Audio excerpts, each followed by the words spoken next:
Well, yeah, John and Charlotte, we have seen that pullback of troops. I'll get to that in a moment, but first, it is very quiet here in Sderot, overlooking northern Gaza. We're not hearing the sound of our outgoing artillery fire. We're not hearing the sound of heavy machine gun fire in the distance. We're not hearing the roar of fighter jets as they come in, swooping in and pounding Hamas with airstrikes, as was the case yesterday. And this is actually the first day since the start of the war that I'm not wearing my flak jacket, that I'm not wearing my body armor and my ballistic helmet. So that gives you an idea how quiet it is here right now.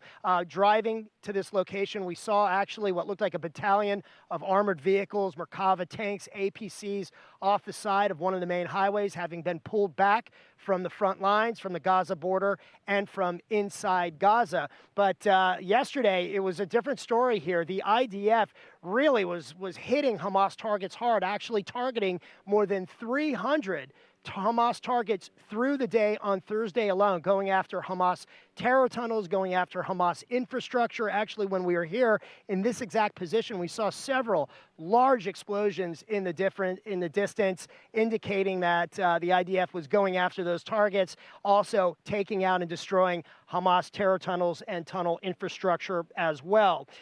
This morning, 4 tankers of fuel and 4 tankers of cooking gas, which is designated, according to the IDF, for operating essential humanitarian infrastructure, were transferred from Egypt to UN humanitarian aid organizations in southern Gaza via the Rafah crossing. This was approved, of course, as part of this ceasefire by the Israeli government, the 4-day ceasefire. It started at 7 o'clock this morning, 12 a.m. Eastern time. At 4 o'clock local time, 9 a.m. Eastern, that is when we're expecting the first group, 13 hostages, women and children, to be transferred from southern Gaza across the Rafah crossing to IDF personnel waiting on the other side. They will then be either taken to an airbase in southern Israel or several designated hospitals here in Israel. The IDF releasing video showing basically care packs, clothing, blankets, basically all the essential supplies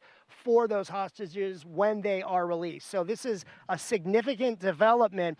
Whether or not the ceasefire holds, that's a big question. Actually, 15 minutes after it began at 7 o'clock this morning, rocket sirens sounded in some of the communities in the south, which is pretty typical for this type of ceasefire. We've seen it in the past in 2014 after Operation Protective Edge. Hamas, Palestinian Islamic Jihad, fired some rockets just kind of as a message to the IDF. But the IDF has sent a message to Hamas as well, and that is this war is not over.